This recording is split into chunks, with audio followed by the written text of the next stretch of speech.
What's good, Hollywood? Conor McGregor completely dominated the BKFC press conference, delivering one of the craziest promos we've witnessed in ages. Staying true to his style, he snatched the microphone and instantly amped up the atmosphere. We rise above the night sky and rain down blows viciously on all our deniers. And announce here today that Bare Knuckle FC, October 11th is your date, and you'll dance for me, boy.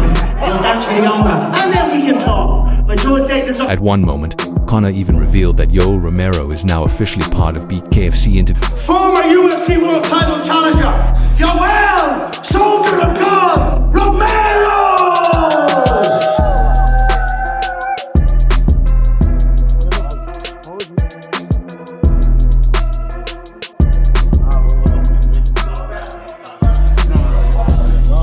The entire scene was pure Conor, loud, wild, and totally over the top.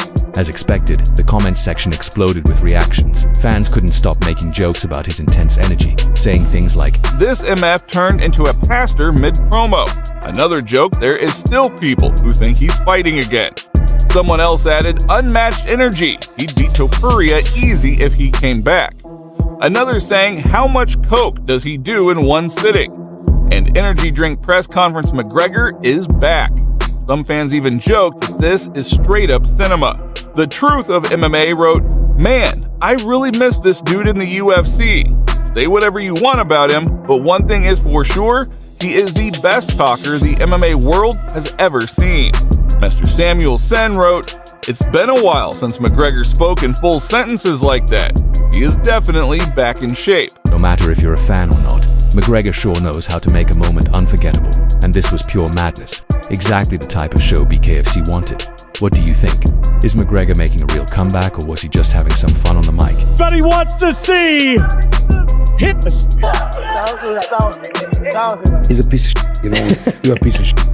What do you think has been the biggest fight in UFC? Conor, Habib, there's no doubt. It's not even close. Conor McGregor did say a lot of shit about you. Just a hooligan. He doesn't give a crap about nothing but himself or his ego. They said money and fame change people. I disagree. I think money and fame show who you really are. Maybe this McGregor guy at the beginning was a good guy, but when you really give him this power, this money, show who he is. He's a piece of shit. You know, when you're a piece of shit, you're a piece of shit. Like it's fact. It's fact. What's your take on this?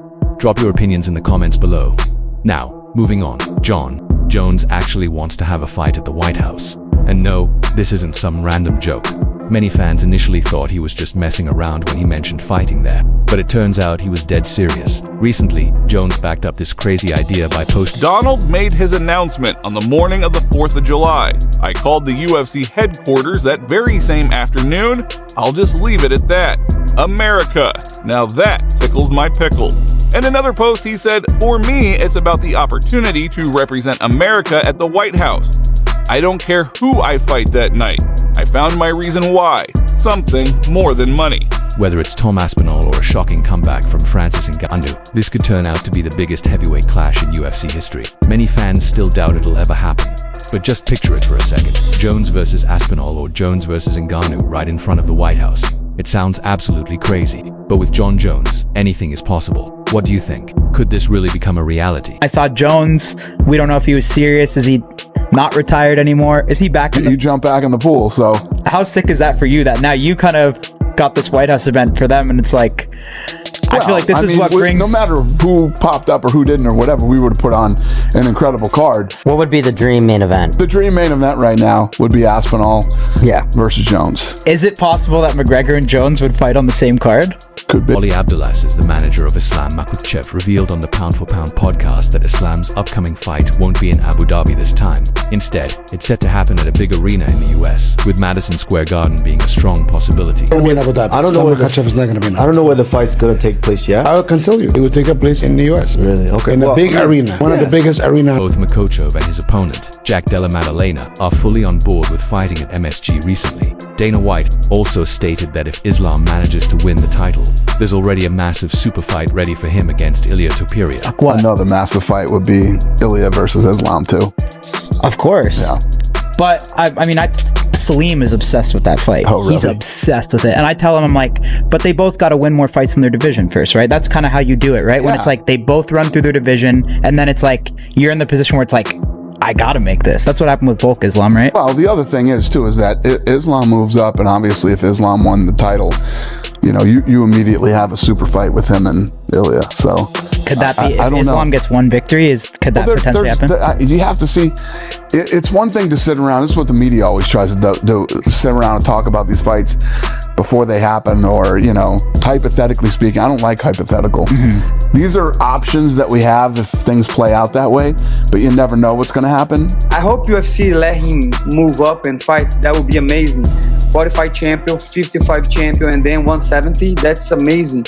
I think if he does that, he will be the greatest of all time. So it's a great time to be alive and to see and to be a UFC fan. Both Islam Makhachev and Khamzat Chimaev win their upcoming fights. That would mean 5 out of 9 male UFC champions would be from the Caucasus region. That's pretty mind-blowing when you think about it. Many people might wonder how this is even possible. But this is the Caucasus we're talking about, a region forged through centuries of conflict and survival. That warrior spirit runs deep in their veins. For generations, their ancestors lived and fought in the mountains, and maybe that toughness really is passed down through genetics.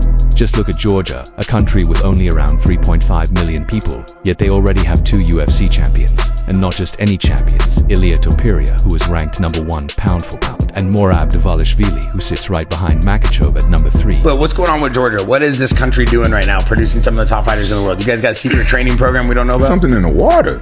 Exactly. Smart. And now, we might soon see the first UFC champion from Chechnya, Khamzat. Of course, he still has to win the title. But honestly, it's hard to imagine Khamzat letting that chance slip away. I really think he's going to claim it. However, Kyle Barjo believes that if Khamzat wins the belt at UFC 318, he might actually retire soon after. According to him, Khamzat is dealing with some serious health problems and is also under a lot of pressure from people back home. I heard somewhere some people saying that if he wins the belt, he's gonna retire. I think You so. heard that? There's some little talks. Oh, wow. Some whispers, you know, some whispers about that. Like if he wins the belt, he retires, you know. Like, I'm not sure of that. I don't know if I believe that or not, but it's an option, you know. There's too much pressure on him. Yeah, health problems and a lot of pressure from his country. I don't know, maybe he retires, maybe not. Wow. He has a lot of money already. Like a lot of money. He's good with money, you know. He'll be already the champion. So why not retire? I'll do the same. And honestly, there could be some truth to that. Khamzat simply can't afford to lose. The stakes are just too high for him right now. So, we might see him win the belt, defend it once, and then call it quits. After all, why keep fighting when he already has money, fame, and respect, everything a fighter could ask for? But who knows? Only time will tell. Colby Covington. Wrong. Jorge Masvidal. Fake gangster. Kamaru Usman. Good fight. Shavkat Rakhmonov. Alex Pereira. Alex Pereira. Scared boy. Robert Whittaker. Good boy. Sean Strickland. Sean Strickland. Funny guy. Conor McGregor. Showman. Morab Dvalishvili recently had dinner with one of the top UFC executives, Hunter Campbell, and made it clear that he's eager to get back into the octagon as soon as he can. He even posted a photo from their dinner on social media with the caption,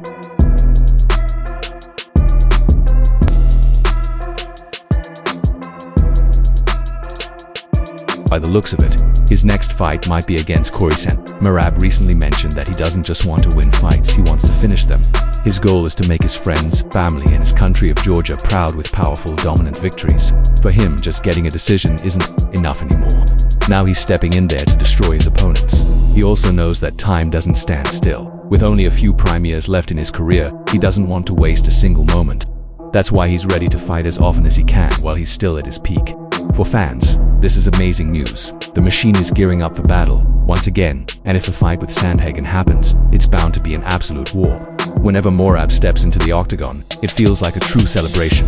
So stay tuned, something huge is on the way. I tried to get into like the middle space of this last one, try to do everything right, not that I didn't before, but just try to be extra. Like I started my diet a few weeks before I even left to come out for training camp, and I've been in South Florida for 8 weeks now. So just try to get ahead of everything, you know. we'll try to make the last one the best one and show the world that I'm walking away from this sport not because I feel like I can't compete with these guys or anything like that. I'm not getting squeezed out of the sport. I'm not letting the sport retire me. I want to go out there, have an incredible performance, and leave. That's all for today. If you enjoyed the video, make sure to hit that like button and subscribe to the channel. It really helps us out. Thanks so much in advance for your support.